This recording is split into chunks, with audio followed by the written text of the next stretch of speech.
우리가 어떤 결정을 하고 나면 결정 뒤에는 늘 기쁨도 있지만, 그 결정에 대한 기쁨도 있지만, 그 결정 때문에 갖게 되는 후회와 아쉬움도 있을 때가 많지요.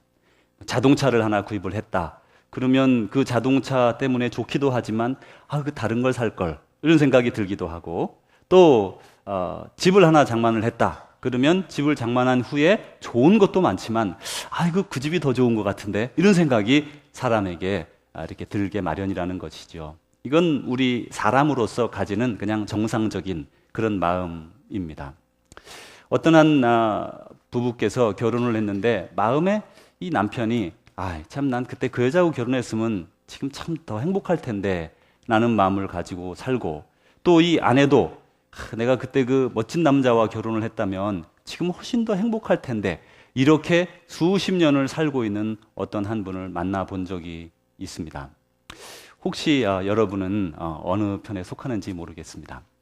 1970년대에 한국에는 그 긴머리 소녀가 아주 유행이었습니다. 그때도 그때는 제가 기타를 열심히 배우고 치고 그럴 때인데, 뭐 그런 노래 있죠. 빗소리 들리면 떠오르는 모습. 그런 노래가 있었어요. 그래서 이제 그걸 열심히 치면서 비만 오면 말이죠. 막 그 얼굴은 없는 그냥 머리만 긴 그 여자를 생각하며 이렇게 이제 나이가 이제 들어갔는데, 이 결혼할 이제 때가 되니까 이제 80년대를 넘어가고 90년대 초반에 제가 결혼을 했는데, 그 세상이 변한 거예요. 그래가지고 다 파마머리, 뽀글뽀글 파마머리로 변한 거예요. 긴 머리 소녀가 없는 거예요, 이게. 그래서 제가 아쉽게도 뽀글뽀글 파마머리와 결혼을 해서 제 아내를 만났죠. 그래도 뽀글뽀글 파마머리도 말이죠, 얼마나 예쁜지 몰라요. 근데 이제 그 거꾸로 생각하면 역지사지라고, 제 아내는 아마도 제가 물어본 적은 한 번도 없습니다만은 그 1962년도에 나온 노래 노란, 그런 거 있죠. 이거 제가 그래서 오늘 이걸 입고 왔다는 거 아니겠어요? 이거 제가 얻은 겁니다. 원래 있었던 건 얼마나 제가 센스가 있었겠습니까? 그런 센스가 없어요. 그래가지고 하여튼 여러분 중에도 내가 그때 그 노란 샤스 입은 그 사나이와 결혼을 했다면 지금 이렇지 않을 텐데, 이런 생각을 제 아내도 어쩌면 할란지 모른다. 그런 생각을 이렇게 가지게 되었습니다. 그런데 사람이 이렇게 결혼 생활을 하면서 착각하는 게 하나 있는데, 이런 거예요. 내가 그때 그 여자와 뭐 어떻게 생겼든지 관계없어요. 그죠? 머리만 길면 되는 그 여자를 만나서 결혼을 했다면 지금보다 더 행복할까? 행복할 것 같이 생각이 들 때가 있고, 또 여자분들은 그 노란 샤스 입은 사나이, 그 사나이를 만나서 결혼을 했다면 지금보다 더 행복할 텐데, 이런 생각을 가질 수 있다는 것이죠. 그런데 말이죠, 사람이 착각하는데 그게 뭐냐면, 여러분이 20대에 만난 어떤 한 사람, 그 사람은요, 잠깐 긴 시간이 아니라 짧은 시간 동안 잠깐 만나가지고 잠깐 이렇게 서로 좋은 모습만 다 보여주다가 헤어졌어요. 그러면 여러분은 나이가 쭉 들어서 이제 뭐 40년, 50년, 60년이 지났어도 지금 그 사나이는 몇 살입니까? 20살이라니까요. 지금 그 여자는 지금 몇 살이에요? 20살이에요. 나는 지금 한 60이 됐는데 저 여자는 아직도 20살로 저기서 방긋 웃고 있는 것처럼 착각이 든다는 거죠. 사실 여러분이 그때 그 여자, 그때 그 노란 샤스와 결혼했으면요, 지금 여러분 힘들어요. 제가 보장할 수 있습니다. 왜냐면요, 하나님이 그 사람이 맞으면 그 사람을 여러분을 만나게 해주셨을 거를 믿기 때문에 그래요. 그래서 여러분, 오늘 우리 인사 나눌 때 축하합니다. 결혼 잘 하셨습니다.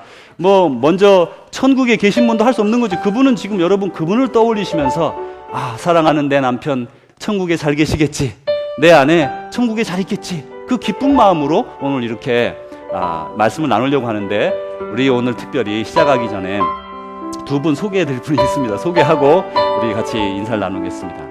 우리 김정아 집사님, 우리 UAB의 교수님으로 계신 김정아 집사님의 어머니 박이숙 권사님께서 지난주에 방문하셨습니다. 잠깐 일어서 주시면 저희 환영하겠습니다. 우리 만나서 반갑습니다. 지난번에 설거지도 막 해주시고 그래서 참 감사했습니다. 그 다음에 데이빗송, 우리 데이빗송 어디 계시죠? 잠깐 일어나주시죠. 웰컴. 네, 반갑습니다. 네, 우리 잠깐 이 자리에 일어나셔서 우리 어떻게 한다고 그랬죠? 이때 잠깐만요. 결혼 안 하는 분이 있네. 우리 형우 씨 보니까 결혼을 안 했네. 어떻게 할까요? 어떻게 하면 될까요? 근데 결혼 잘하실 겁니다. 우리 자 일어나서 축하합니다. 결혼 잘했습니다. 잘하셨습니다. 결혼 잘할 겁니다. 우리 인사 나누겠습니다.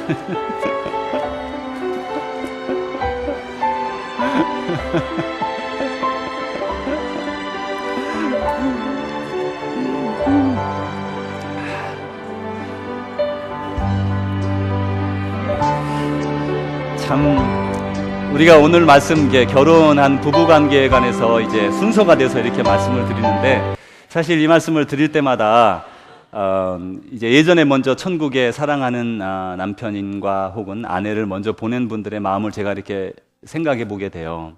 홀로 된 지 오래되신 분도 있고 이렇게 짧은 얼마 안 된 분들도 있죠. 보고 싶은 아내, 또 보고 싶은 남편, 또 외롭고 또 혼자 자는 그 쓸쓸함과 추위라는 거는 여러분 안 겪어본 사람은 잘 모르죠. 그래 그런 분들도 생각하게 되고, 또 총각 처녀들에게는 제가 약 올리는 것 같고, 근데 이게 성경 본문이 순서가 그러니까 여러분도 억울하거들랑 결혼하셔서 아이 낳고 이렇게 행복하게 사시면 돼요. 그게 오늘 주는 말씀의 아주 요지입니다. 여러분 부부 생활은 어떻습니까? 여러분 결혼하신 지 몇 년쯤 되셨어요? 결혼 기념일은 며칠인지 기억이 나십니까? 내 결혼 생활이 어떠한가 스스로 한번 돌아보면서, 그러면 어떻게 결혼 생활을 하는 게 가장 행복한 결혼 생활인가? 이렇게 또 제가 여러분에게 여쭤보고 싶어요. 결혼을 하신 분들, 안 하신 분들은 결혼 생활은 어떨 것이다, 그런 생각이 나겠죠. 그런데 그 결혼하신 분들 가운데 어떤 결혼 생활이 가장 행복한 결혼 생활일까? 이렇게 스스로에게 질문해 보십시오. 자, 이제 이렇게 질문을 해놓고 여러분이 갖는 마음의 답을 떠올리시면서 계속해서 좀 더 나아가 보겠습니다. 가장 행복한 결혼 생활, 참 진정으로 행복한 결혼 생활은 어떤 것일까? 라는 그것을 우리가 찾아 나가면서 그것을 알아야 행복한 결혼 생활을 할 것 아니겠습니까? 그것도 모르는데 그저 그냥 젊은 애들처럼 그렇게 그냥 이렇게 생각할 수는 없잖아요. 진정한 결혼 생활은 어떤 것이냐? 그 행복은 무엇이냐? 그것을 한번 우리가 찾아가 보려고 그럽니다. 그리고 이제 그것을 어떻게 찾았다고 하면 어떻게 유지할 것이냐? 그것을 오늘 우리가 성경을 통해 말씀을 듣게 될 것입니다. 우리 이제 고대 역사로부터 이제 하나님의 형상을 잃어버리고 깨트려진 하나님의 형상을 가지고 살아가던 고대로부터 근대, 현대에 이르기까지 인류가 잃어버린 것들이 있는데, 그게 뭐냐면 부부의 하나됨, 부부의 행복, 그거를 잃어버리고 아주 오랜 시간 동안 이 인류가 살아왔다는 것을 여러분 아십니까? 그냥 아주 가까운 때, 한 2000여 년 정도로 돌아가서 로마 시대에는 이런 어떤 그 결혼의 아름다움, 이런 것은 생각하지 않고 이 사람들은 성적 쾌락에 집중했습니다. 그게 과연 그 로마인들을 진정한 결혼의 행복으로, 또 인생의 행복으로 데려다 주었을까요? 그 성적으로 타락한 사회인 로마 사회에서 고집스럽게 한 아내, 한 남편만을 고집하며 순결을 지키고 서로 사랑하며 섬기며 살아갔던 사람들이 있었는데, 바로 그리스도인들이라는 거 아니겠어요? 그 타락한 사회에서도, 그 타락한 중세 생활을 지내면서도, 그리고 그 지금처럼 전 세계 어디를 가나 타락하고 그런 어려운 가운데 있는 그 사회 속에서도 그 결혼을 순결하고 아름답게 지켜나가는 사람들이 있는데 누굽니까? 바로 그리스도인들이라는 거예요.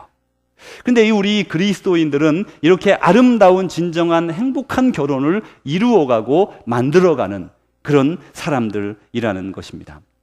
결혼에 관해서 성경이 어떻게 말씀하시는가, 세 가지 정도로 이렇게 간략하게 우리가 정리해서 볼 수 있습니다. 먼저 보면 결혼이란 부모를 떠나는 것이며 부부가 하나 되는 것입니다. 먼저 부모를 떠나는 것이고 부부가 하나 되는 것입니다. 창세기 2장 24절 말씀 우리 같이 한번 읽어보기 원합니다. 그러므로 사람이 그 부모를 떠나 아내에게 합하여 그 둘이 한 몸을 이룰지니라. 아멘. 여기 말씀해 보면 성경이 말씀하시기를 그 사람이 결혼할 때가 되면 부모를 떠나서 아내와 연합하여 하나가 되라 이렇게 말씀합니다. 간혹 이렇게 가정에 이제 새로 결혼한 가정이 어려움을 겪을 때 어떤 부모가 자식을 놓아줄 줄 모르고 자식을 계속 내 품 안에 두고 내 지배 세력 안에 두려고 하면 분명한 것은 그 자녀들의 가정이 불행하게 되어진다는 것입니다. 그래서 부모된 자로서는 여기 대부분 다 자녀들이 있고 결혼을 했든지 안 했든지 자녀들이 있는데 그 자녀들 나름대로 세대 차이도 있고요. 그들 나름대로 생각의 차이가 다 있습니다. 믿음 안에 있다고 하면 그들을 믿어주고 그들에게 이제 자율권을 부여해주는 그런 게 반드시 필요합니다. 그래야 그들의 가정이 행복하게 됩니다. 결혼이란 부모를 떠나는 것이고요. 부부가 하나가 되는 것입니다. 두 번째로 결혼이란 하나님의 축복이에요. 잠언 18장 22절 같이 읽기 원합니다. 아내를 얻는 자는 복을 얻고 여호와께 은총을 받는 자니라. 아멘. 아내를 얻은 남자는 복이 있다. 축복을 받았다. 그렇게 말씀했어요. 다시 되돌려 말하면 남편을 가진 여인은 행복한 자다. 복된 자다. 축복받은 자다. 이렇게 말씀하는 걸 우리가 들을 수 있지요. 세 번째로 결혼을 소중히 지켜나가야 한다라고 성경이 말씀합니다. 히브리서 13장 4절입니다. 같이 읽습니다. 모든 사람은 결혼을 귀히 여기고 침소를 더럽히지 않게 하라.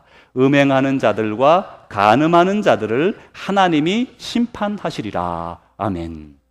여러분 보세요. 결혼은 하나님께서 우리 사람들에게 제정해 준 아주 아름다운 그런 기관입니다. 이렇게 해서 부부가 하나가 되는 것은 하나님이 매우 소중하게 보시는 것이에요.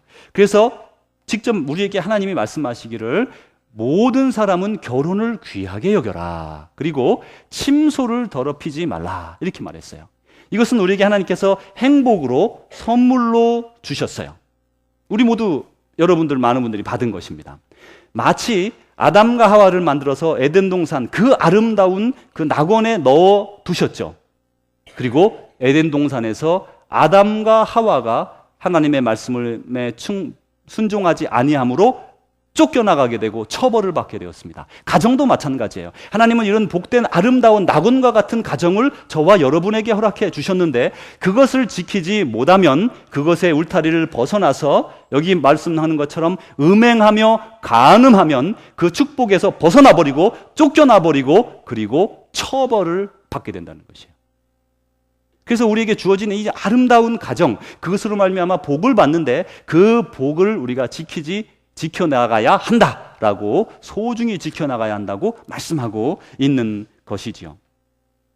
이제 우리는 구체적으로 이제 성경에서 말하는 그런 실질적인 결혼에 대한 지침을 세 가지를 우리가 들어보려고 합니다.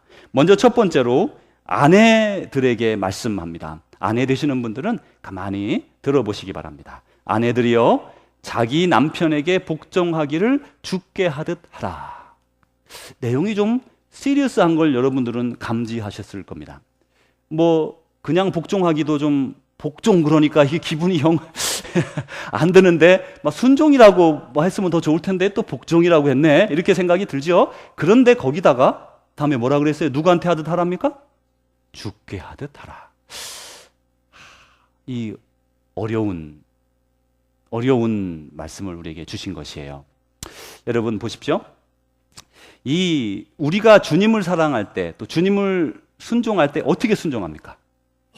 여성 여러분들 생각해 보세요. 주님께 어떻게 순종합니까? 전심으로 순종하죠. 그냥 형식적으로 뭐 순종한다 이런 게 아니고 주님에게는 전심으로 마음을 다해서 순종하고 복종합니다. 저와 여러분 다 그렇게 합니다. 그런데 바로 죽게 하듯 그렇게 남편하게 하라는 거예요. 근데 여기에 문제가 있어요. 여기에 이율배반적인 이성적으로 옳지 않은 것이 들어가 있는 것처럼 보이는 게 있는데 들어보십시오. 먼저 자기 남편에게 복종하기를 주께 하듯 하라. 남편에게 복종하는 거, 남편에게 순종하는 거, 이것은 이제 쉽지가 않다는 걸 알 수가 있습니다. 왜냐하면 남편이 이게 복종할 만한, 순종할 만한 인간 됨됨이가 안 됐거든요. 아니 이게 뭐 됨됨이가 됐으면 문제가 없어요. 뭐 아이 주님 하라고 안 해도 제가 합니다. 이 사람은 너무너무 훌륭해서 말이에요. 제가 막 보기만 하면 가슴이 벌떡벌떡 그냥 계속 그래. 아 근데 이 인간이 보기만 하면 이거 인간이 어찌 이러냐 이런 생각이 드는데 어떻게 저절로 이 인간을 복종하고 순종하란 말입니까? 이렇게 하나님도 말이죠. 이 살아보세요. 이 인간하고 살아보세요. 이렇게 말하고 싶은 남편들이 있죠. 그죠? 있죠. 그럼 이제 이게 그래서 하나님의 명령이라는 거예요. 하나님의 명령이에요. 그러면 여기에 이제 문제가 있는데 그냥 넘어갈 게 아니라 여기서 주님께서 우리에게 이렇게 말씀하셨는데 우리가 이것을 이겨내기, 이것을 이루기 위해서 하나님께서 주신 것들을 잘 해 나갈 수밖에 없는 것이죠. 남편에게 복종하라 하는 것은 정말 우리에게 받아들이기 어려운 일인데 거기에 대한 이유가 있습니다. 왜 주님께 하듯이 복종하라고 했느냐? 성경 말씀 우리 같이 한번 읽어보겠습니다. 이는 남편이 아내의 머리됨이 그리스도께서 교회의 머리됨과 같음이니 그가 바로 몸의 구주이시니라. 그러므로 교회가 그리스도에게 하듯 아내들도 범사에 자기 남편에게 복종할지니라. 아멘. 네, 이게 보시면 남편이 아내의 머리됨은 마치 교회의 머리가 예수님인 것과 같다. 그래서 예수님은 몸의 구주이시지 않는가. 그러니까 교회도 그리스도에게 하듯 아내들도 범사에 자기 남편에게 복종해라. 자, 여기에 문제가 있습니다. 보십시오. 자, 교회는 온전합니까? 안 합니까? 해요, 안 해요? 안 하죠, 그죠? 우리가 교회인데 교회는 실수가 있고 실패가 있고 오류가 있고 부족한 면이 종종 있습니다. 그러면 부족한 교회가 누구에게요? 그리스도에게 어떻게 합니까? 순종하고 복종하죠. 그리스도는 온전하십니까? 안 하십니까? 온전하죠. 불완전한 이 교회가 온전한 그리스도께 순종하고 복종하는 것은 당연한 거예요. 할 수 있어요. 근데 그 다음을 보면 아내는 온전합니까? 안 합니까? 남편 여러분. 남편 여러분은 말하시면 안 되고 여기 괜히 부부싸움 날 일이 아니고 아내 여러분 스스로 대답을 해보세요. 아내 여러분이 온전합니까? 안 합니까? 안 하죠. 참고로 솔직하시 우리 교인들 참 마음이 참 좋으셔요. 제가 참 여러분 결혼 잘하셨어요. 진짜 여러분들. 자, 이제 스스로 말했어요. 나는 온전하지 않다. 그럼 이제 남편들에게 여쭤봅니다. 남편 여러분은 온전합니까? 안 합니까? 온전해요? 저 집에 좀 네, 남편 여러분은 솔직하게 말하면 우리도 온전하지 않죠. 그러니까 여기 보십시오. 불완전한 자가 불완전한 남편한테 순종하고 복종하는 게 어렵다는 거예요. 불완전한 교회가 완전한 그리스도에게 순종하고 복종하는 거는 됩니다. 돼요. 그런데 불완전한 아내가 불완전한 남편에게 순종한다? 이게 어렵다는 거예요. 어렵죠. 왜냐하면 그 사람이 온전하지 않으니까. 이 온전하지 않은 것을 이렇게 완전히 순종한다고 하는 것은 정말로 쉬운 일이 아닙니다. 그렇다면 여기에 있어서 남성들은 생각해 보아야 할 바가 있어요. 먼저 여성들을 생각해 보십시오. 이 말씀은 주의 명령입니다. 남편이 온전하고 멋있고 말이죠. 모든 것에 완벽해요. 그런 남자가 있습니다. 여러분 중에도 보니까 많네요. 그죠? 그런 남편을 가진 분들은 당연히 되죠. 애쓰지 않아도 순종하고 복종하게 됩니다. 그런데 남편이 그렇지 않게 보일 때, 내 마음에 그렇게 보이지 않을 때 순종하고 복종하기 어렵습니다. 그래서 오늘 말씀은 명령입니다. 그렇다 하더라도 남편에게 순종하고 복종하라. 그렇게 말씀하셨죠. 이제 두 번째 명령으로 나아가 봅니다. 두 번째도 아내에게 말합니다. 두 번째, 아내는 자기 남편을 존경하라. 이렇게 말씀하셨어요. 남편이 존경받을 만하다면 아까와 마찬가지로 매우 쉬운 일이에요. 이 남편 참 존경스럽습니다. 하는 모든 것 보면 참 사람이 아주 호인이고 말이죠. 마음도 넓고 말이죠. 아내의 그 마음도 잘 헤아릴 줄 알고 아내의 어려움도 말하지 않아도 다 이렇게 알 수 있어요. 그런 남편이라면 아내가 존경하게 마련입니다. 그런데 이 남자는 도대체 이게 정말 모르는 거예요. 또 거기다가 말이죠. 이 남자는 이렇게 하는 거예요. 그냥 남편이 아내에게 대할 때는 아주 퉁명스럽게 막 이렇게 뭘 얘기를 하면 잘 들었는데도 잊어버리고 그냥 생각도 안 하고, 그리고 아내에게 말할 때는 알았어 시끄러우니까 나중에 얘기해 이렇게 말해놓고 말이죠, 이렇게 다른 여자, 옆집 여자 혹은 말이죠 교회의 다른 여자 집사님들 성도님들 만나면 그러세요? 예 뭐 그러죠, 뭐 알겠습니다, 제가 시간 내겠습니다 딱 이러고, 아내가 말하면 바빠 내가 뭐 이래야 돼. 이걸요 그 아내가 뒤에서 이렇게 한번 봐보세요. 야 인간아 나가 죽어라, 네가 거기 가 불부터 살아라, 이렇게 되는 거예요. 근데 이게 한 번쯤이면 괜찮아요. 이 성경에 우리 토요일 날 묵상한 것에 친절하게 대하라 그렇게 말씀했잖아요. 주님이 우리 친절하게 대해야 됩니다. 모든 사람에게 친절하게 대. 자기 아내에게 퉁명스럽게 한다고 다른 여자분들에게 퉁명스럽게 대하면 안 되겠죠. 그래 안 되겠죠. 그러니까 친절하게 대해야 되는데, 남들에게 친절하게 대하면서 자기 실상 가장 소중한 진주와 같은, 보석과 같은 아내에게는 함부로 하는 사람들이 많다는 거예요. 그러면 그 아내가 그것을 한두 번 지켜보다가 나중에는 실망하고 그러면서 존경하는 마음을 잃어버리게 되는 거예요. 그래서 우리 남자들은 조금 잘못하고 이렇게 함부로 진귀한 보석을 알아보지 못하면 그 진귀한 보석을 잃어버리는 어리석은 자들이 되게 되는 것이죠. 이제 이 남편들이 아내에게 존경을 받으려면 정말 존경받을 만한 사람이 먼저 되려고 애써야 합니다. 그 존경받을 만한 사람이 되기 위해서 우리 남자들은 역사적으로 보니까 아브라함 링컨이라는 사람을 떠올리게 됩니다. 아브라함 링컨이라는 사람은 아내가 욕심이 많은 여인이었다고 합니다.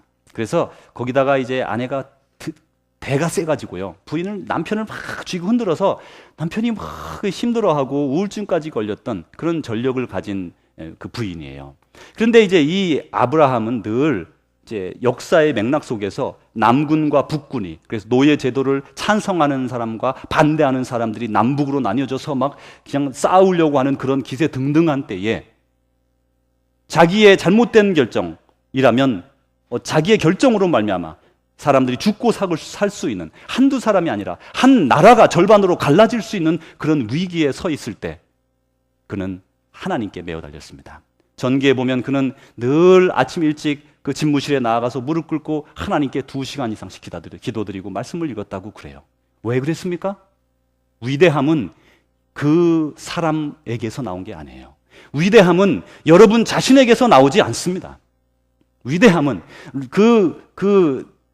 아브라함 대통령의 그 위대함은 그 어려운 결단 속에서 정말 정의를 택할 것이냐, 그냥 안락한 삶을 택할 것이냐는 그 상황 속에서 그 위대한 일을 이룰 수 있었던 것은, 물론 그 사람 때문에 수없이 많은 사람이 피를 흘리며 죽어갔지만, 그러나 하나님의 의를 이룰 수 있었던 것은 그가 아침마다 하나님께 매어 달리며 기도하고 하나님께 간구했던 거기에서 능력을 받아서 행할 수 있었다는 것이에요.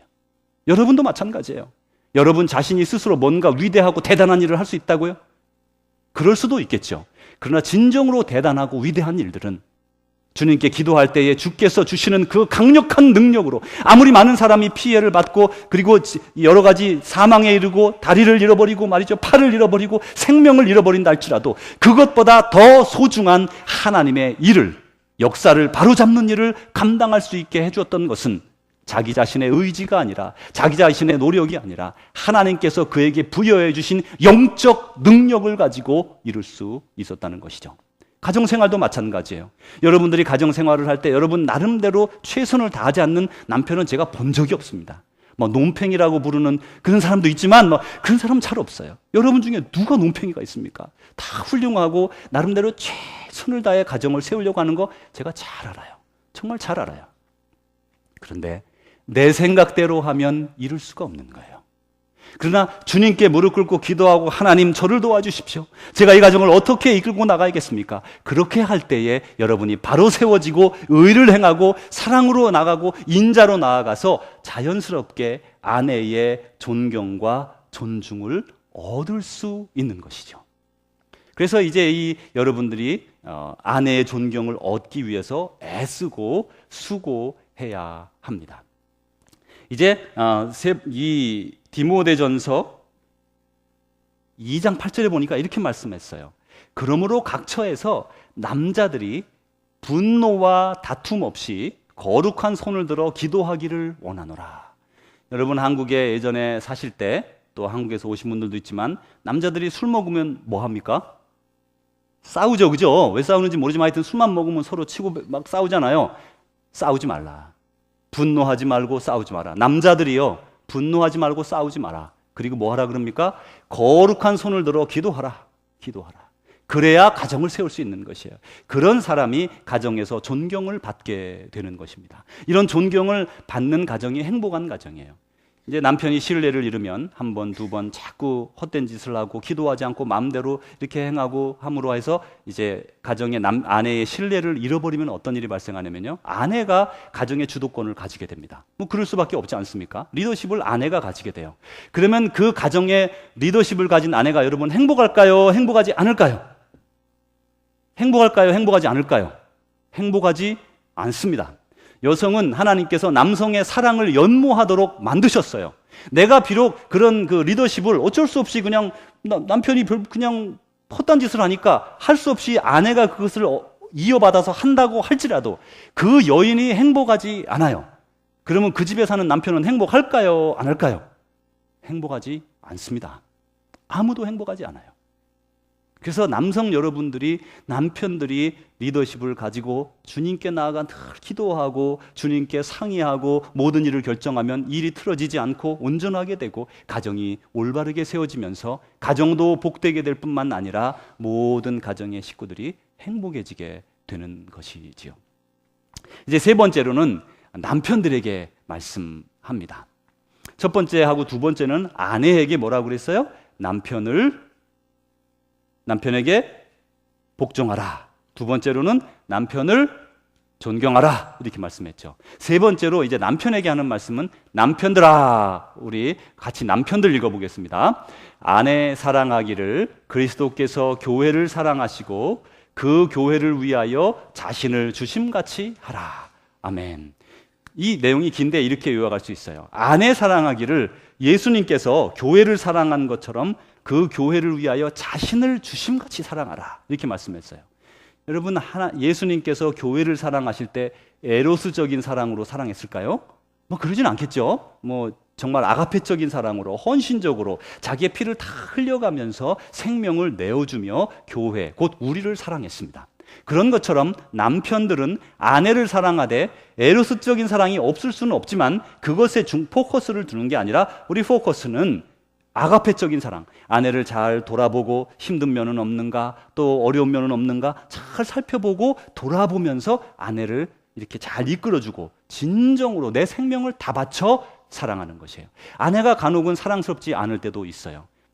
남자하고 다릅니다. 그 성향이 다르고 모든 게 달라요. 그럴 때도, 이해할 수 없을 때도 정말 충심으로 사랑할 수 있는 그런 사랑, 그런 사랑으로 사랑하라고 말씀하시는 것이지요. 이제 이 남편들은 아내를 사랑하되 그리스도께서 교회를 사랑하신 것처럼 정말 진정한 사랑을 가지고 아내를 사랑해야 됩니다.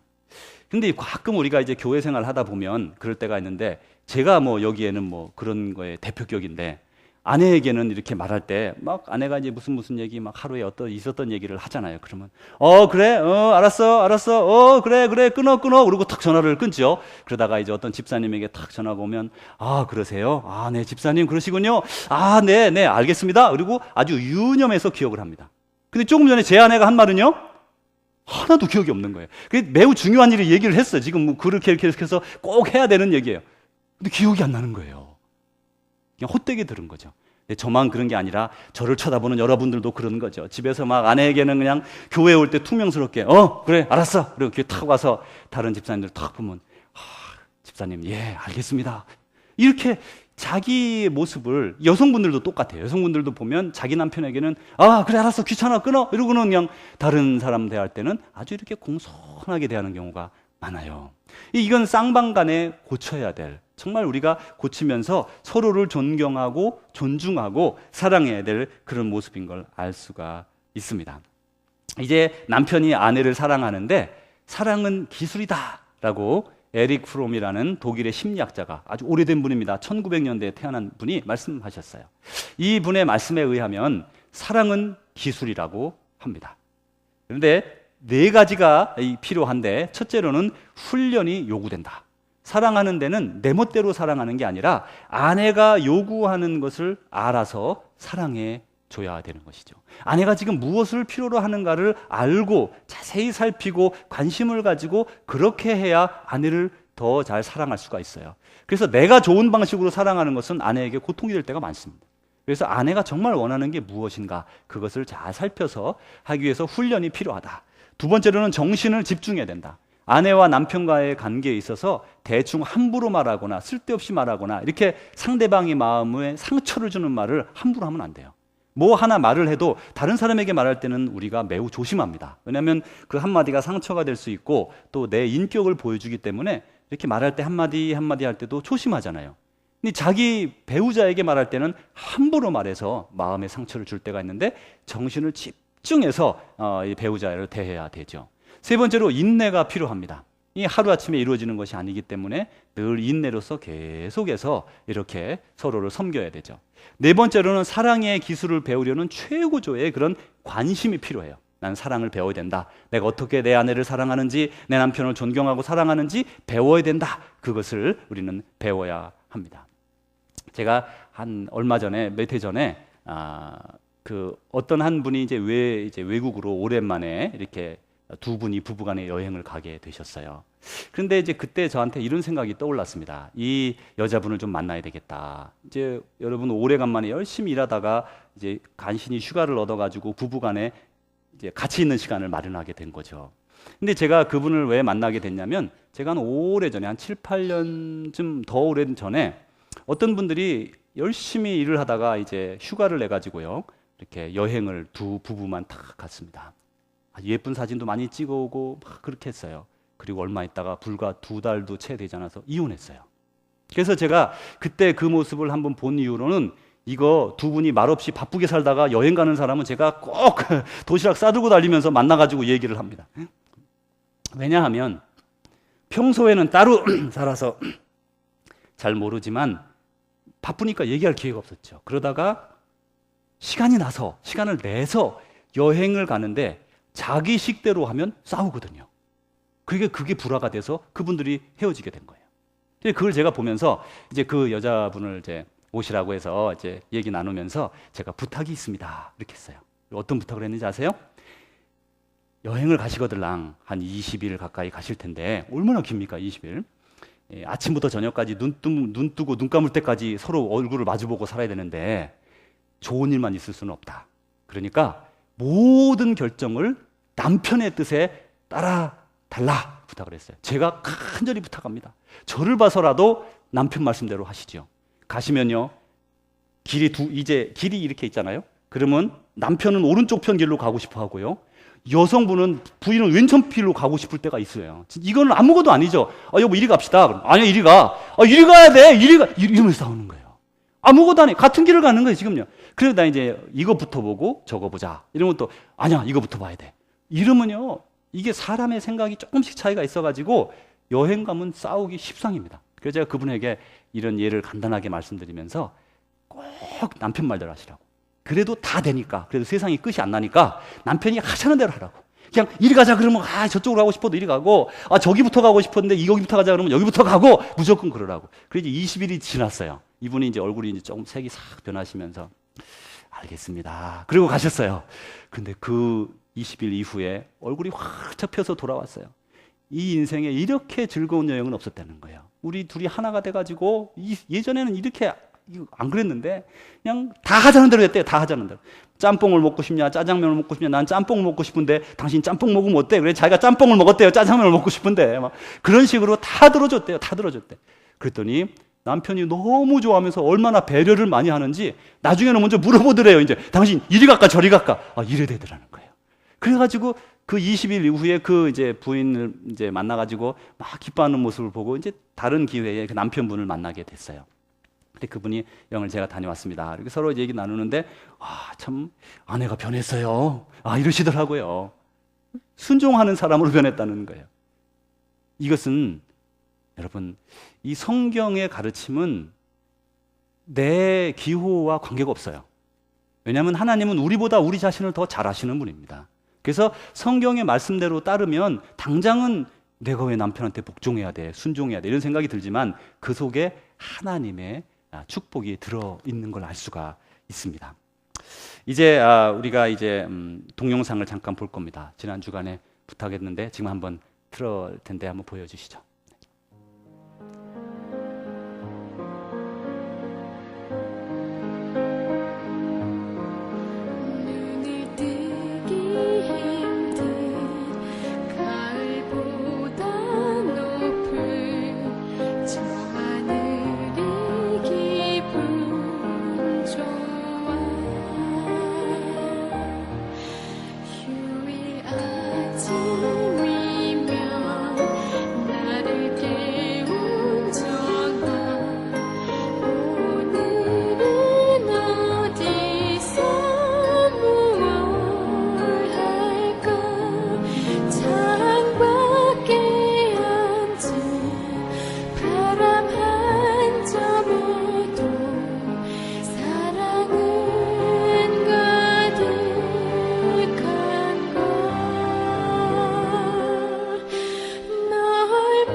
제가 이걸 이제 미리 여러분 보여드리기 전에 여러 번 봤는데 얼마나 느끼한지요. 집에 가서 물을 몇 컵을 마셨어요.